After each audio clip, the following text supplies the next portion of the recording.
போட்டு பார்க்கலாம்.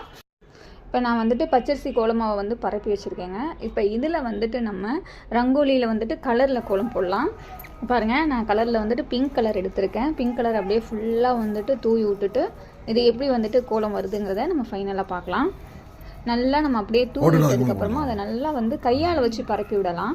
ஆல்ரெடி நான் வந்துட்டு அந்த கார்டு வச்சு இது பண்ணேன், அதில் எனக்கு அந்தளவுக்கு திருப்தி இல்லை. கையில் வச்சு பண்ணும்போது இன்னமுமே ரொம்பவும் நல்லா இருக்குங்க.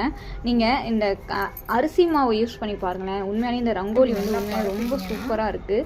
கோல மாவை விட அரிசி மாவில் நம்ம போடும்போது உண்மையாக ரொம்ப அழகாக இருக்குது. அரிசி மாவை வந்துட்டு நம்ம கடையில் வந்துட்டு கோல பதத்தில் அரைச்சி கேட்டோம்னா, அதாவது ரைஸ் மில்லில் போயிட்டு நம்ம கேட்டோம்னா அந்த பதத்துக்கு அரைச்சி கொடுப்பாங்க. நான் அப்படி தான் கோலம் எங்கள் வீட்டுக்கு யூஸ் பண்ணுவேன். நான் கோல மாவு யூஸ் பண்ண மாட்டேன் எப்போவுமே. பாருங்கள் எவ்வளோ சூப்பராக வந்திருக்குன்னு.